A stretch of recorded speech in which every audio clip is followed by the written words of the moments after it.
Okay, it's time to get comfortable and have a listen, because I'm going to tell you everything you need to know to skip the culture shock on your next trip to Mexico.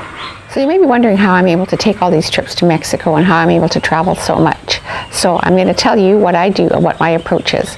So Haley and I both work full-time, and I get quite a lot of vacation days, and I save them all up. I only ever take a vacation day for traveling.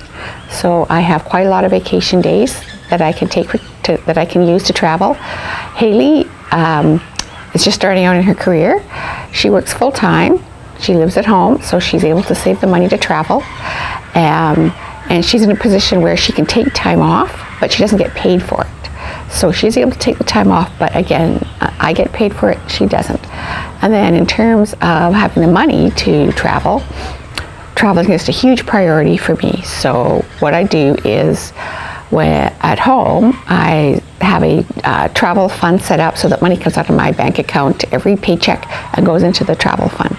And I live very frugally at home. I really don't buy anything I don't need. I figure I have all the furniture and all the clothes I need. I drive a very basic vehicle. I really don't spend a lot of money on entertainment or going out and eating fancy dinners. I live a pretty simple, frugal life. I spend money on the necessities. I do things that I enjoy, but the things that I enjoy, luckily, don't really cost a lot of money. I'm very careful when I'm buying groceries, when I'm buying food. I never buy anything that I don't have a definite plan for using, so I don't buy something that I'm thinking, oh, that looks cool, maybe I'll try that, and then I end up throwing it out because I never use it. I run a really lean, tight operation. I don't waste money. I don't buy stuff I don't need. And so far, you know, it's kind of worked out pretty well. I've been able to save the money I need to go traveling, and I've had the vacation time I've needed when I need it.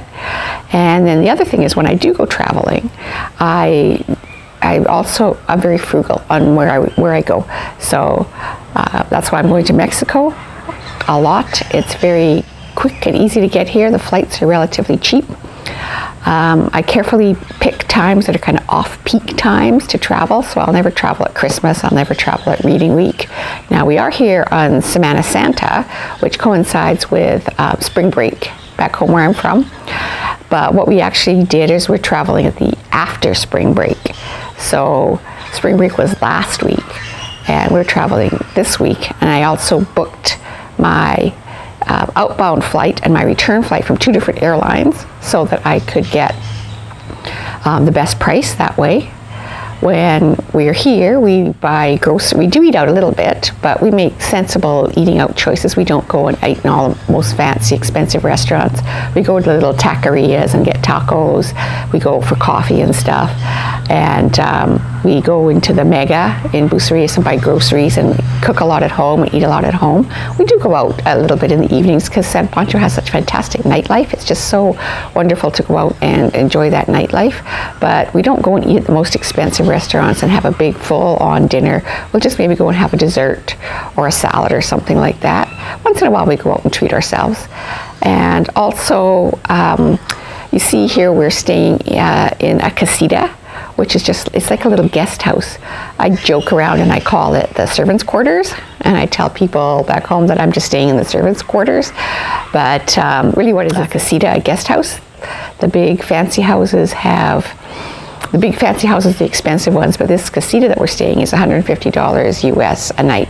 So it's perfectly affordable, and it's actually very comfortable. It's quite pleasant. We love it.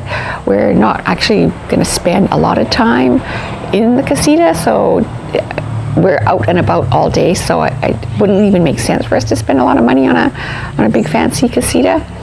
The one drawback is it doesn't have a pool. Now, that doesn't really matter to me because I'm not a pool person. I really don't care if there's no pool, but Haley likes pools, so that would be nice if we had a pool. But we have the ocean, and that's, in my opinion, it's better than a pool. Also, when we're here, we don't go on really expensive excursions or anything like that. And I don't spend a lot of money on souvenirs or buy a lot of stuff. We do bring back gifts for people sometimes, but I even try to keep that to a minimum. And that's basically how I afford to do it. I'm very sensible. I run a really tight, lean operation. I try never to waste any money, and I set money aside for the things that are important to me. And for me, the most important thing is traveling.